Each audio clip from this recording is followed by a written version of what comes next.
welcome to my YouTube channel. Today I'm going to show you how I prepare my pre-workout drink using banana, milk and oats.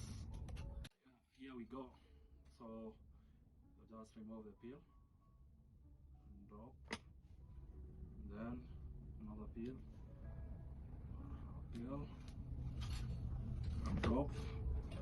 So then I put oats. So this oats, a very good source of carbs. Okay. So I put my handle down like that, and then I do like this to the side. Okay. So then I put a cup of milk. Yep.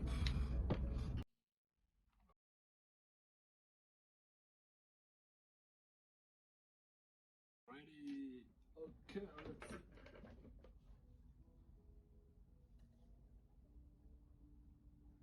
So I think a glass is enough for going through them.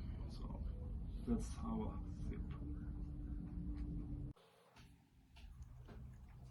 This drink is very good. It's a source of energy. Make sure you drink it before and how doing something, maybe hiking or going to the gym, to give you energy and also a bit of proteins.